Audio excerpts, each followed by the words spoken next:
and welcome back. I had went to a funeral of somebody I knew a long time ago, and I hadn't spoke to her. We would speak to each other like once or twice a year through like Facebook, but I seen her grow up from like maybe 10, 12 years old, um, clear up to maybe late teens, early 20s, and she passed at 33 years old. And I went to her funeral yesterday. And I knew her mom, of course, because her mom used to be our landlord. I just felt that I needed to go and pay my respects because, for more than one reason, I had grew to really care about the kids, even though I hadn't seen them for a while. And I really liked her mom. So we went.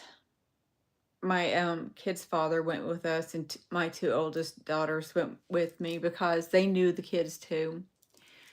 And the way she had passed away, it was either on purpose or accidental. And that's all I can say about that, because actually that's all I know. But I didn't cry at all yesterday. Usually I've been to a couple of funerals, and of course I didn't cry. And I viewed her body, and it looked like her, of course. And then I've hugged her mom a couple times, and then last time I hugged her, we left. I feel that they were going to have her cremated. I thought she was getting buried, but no. Um, but toward the night, last night, after viewing, I feel like I'm different, and I don't know why. I feel like there's a shift of some sort. Um, I don't know how to explain it. It's kind of confusing. She had two young boys, and she was 33, which was between my oldest and my second born. And so that says a lot right there. I hope that whatever ended her life was accidental. And I'm sure I'll find out eventually. Um, she was very, very sweet girl. Very sweet. She had a very awesome smile. It was huge and beautiful. And I feel bad for her family because they were close. It was her, her brother, and her mom. And her mom raised her sister's kids also later in life. But the kids were very young, under 5, if I recall right. But her and my friend and her two children were close, like their whole life. And it was kind of intense in the funeral parlor. And of course, I would have supported anything. And what got me to, I want to say, is one of their childhood friends approached me. She remembered me. I didn't remember her, but I acted like I did because I don't want to sit there and debate with somebody in a funeral, at a funeral, I should say. But when she hugged me, she reeked of alcohol. And my first thought was, is she medicating him because of the funeral? But when my daughter said no, she knows her well and she's an alcoholic. And I was like, wow. I wondered why she was carrying a little plastic pink cup with a rubbery pink straw in it. It looked rubbery anyway. Silicone, I think is what they're made from. And then my kid's dad said that there was a man that probably was drunk also. He was walking into the building drinking out of a can. We couldn't make out what kind of can it was, whether it was soda or a beer can. Excuse me. Um, but I think he was the man that was sitting behind us, and he said, "I'm not worried about it. If anything gets started in here, I will end it." And of course, I didn't look back or anything. And I'm just sitting there thinking, why would you act and talk like that at a funeral? Because he was indicating if anything happened in in the funeral building, viewing building, it was the building is I can't even talk. The building is in the cemetery, and that's where they cremate, and you could pick your casket and your urns and things like that, and view whoever has crossed over in that building. And I don't know how many rooms there would be to view somebody, because if there were a couple of people who crossed over and there was no room for them, that would be kind of weird, in my own opinion. Um, it's really sad to know that she's no longer here. Even though we didn't talk for a while, I still mentally stayed close to her. We were friends on Facebook, and I would see her post and everything, and I was happy for her. Her life was kind of hard as an adult. She had a lot of trauma in her life, but she turned out to be a pretty good person with bad memories attached to her.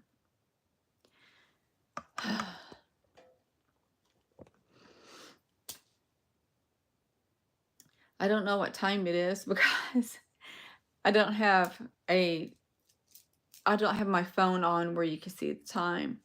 But before I got on here, it was just a tad bit before 3 in the morning. And I just looked and nobody's viewing me yet. But and I knew that was going to happen because my viewers, I think mostly are in the United States. And so it's probably too early all in the United States right now. Let me see. I was going to say something else. I was seeing her brother, and I hugged her brother, of course, and when one of the relatives got up and was reading scriptures out of the Bible and talking about my friend, her brother stayed really close to the mom and held on to her so tight. They were just so tightly holding each other, and it was very emotional. And I noticed that her brother was wiping his face a lot and his nose because he'd been crying. And when I went around and hugged him for the last time, I looked down and he still had the same tissue. And I had those little packets of travel tissues, and I had one that wasn't open, and I gave it to him. And then we hugged again, of course. He's such a good guy. He turned out to be a great guy. But we all hugged him and the mom, and we left the building. Some people stood out around the front of the building, I guess just communicating with each other. But my second born daughter, is a extreme empath. Extreme. And she cried quite a bit because she felt everybody's emotions. I did too, but having the life I had, still have, I've grown knowing that I can control my emotions.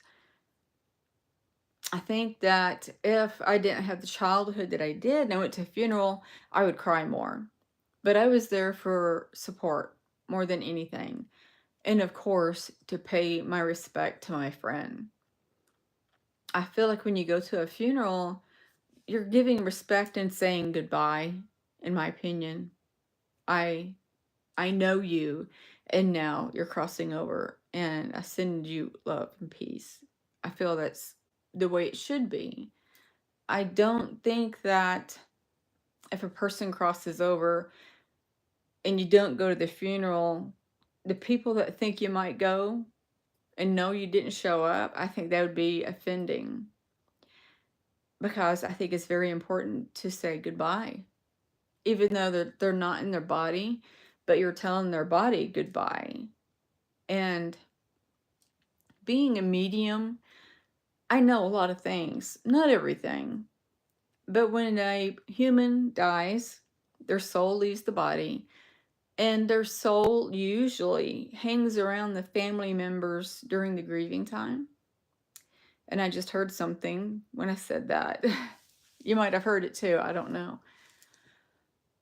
Um, oh, and the soul will linger around the family. I just saw an orb, two orbs. Hmm. It might be her. Anyway, the soul lingers around the family during the grieving and them mourning them severely. They'll stay around all those family members and they can go from person to person like that. And I actually was trying to feel her yesterday. And I think that everybody's emotions had kind of blocked it. But in my mind's eye, I want to say that I seen her dancing because they were playing some, in my opinion, well, I don't know. It was kind of like rock and roll, kind of. And there was another one that was kind of maybe classical. I'm not sure. But in my mind's eye, I seen her dancing and smiling. And then I think I seen her go to her mom and her brother, and she was looking calm and wanting to soothe. And she actually was holding them too. And that's kind of sad because her brother and mother couldn't feel her. And they don't know everything I just described. I would love to tell them maybe one day, but my friend's soul will be floating around with her family for a while. Sometimes they just want to know how we are reacting to them not being here. For instance, did they care for me or not? Was this a true friend or not? And when you're on the other side, you know everything on the other side. And I mean that seriously. Um, but yeah, I couldn't see her a lot. I'm just trying to see if I could see her now. I can't. I saw little orbs flying, and I'm sure that was her. Because when you talk about a soul that has crossed over, they hear you talking about them, especially if they are aware that I'm aware of their crossing. They'll come knowing I'm talking about them. And if I gave you the name, they would probably go to you too. But yeah, I think she's staying around her two young boys also quite a bit. I don't know. I think her mom would get the two boys. The dad is a very troubled man, and I'm not going to go all in that. But yeah, I think. Oh hey, I got one person here. Hi. Um, I'm surprised. Leave me a message and let me know where you're at because it's 3 in the morning here, maybe even 3:30. But anyway, I've remember reading or hearing or getting the information of entities will also they will want to linger around and watch their body burn because it's interesting, or they're amazed or they're inquisitive and they just want to see that. I don't know why. I don't know. I guess it's like, for instance, we come to Earth to learn lessons, and I think I know what mine is now because of my early stages of dementia. I feel like I need to live in the best way possible still and try to be positive. And I'm working on it, and I haven't had Xanax in 2 days, thank goodness. I had a little bit of anxiety yesterday, but I didn't take one. So I'm trying to think of what else to say. I wanted to say I seen her in a white robe just now. And I'm sitting here thinking, I wonder if she's going to go to other planets, what her, I don't know. Because when you cross, I don't even know how to explain it. Because when your soul crosses over, a lot of the times, they want to go to other planets. They want to go out in the universe or universes. Um, they just want to see everything. And especially if they've been an earthbound soul, I think that that soul can still go wherever they want. And they could be in another universe when you think about them, and they're here instantly. It's amazing how that works. Just because you talk about them or you think about them, they know. If you think about that, that's pretty amazing. It's like, what? I was just thinking about you. But I hope, I know, I shouldn't say I hope because I know. I hope that she eases her mom and brother's pain. And I hope, I know she's better on the other side. But part of me is like, she deserves everything positive, and there she will. But it's so sad that she died young. It's really sad. Okay, I'm going to end this live here. I might do another one later today. But thank you for watching, whoever you are. And I hope you're well. And I'm going to send each and every one of you love, light, and peace. Bye.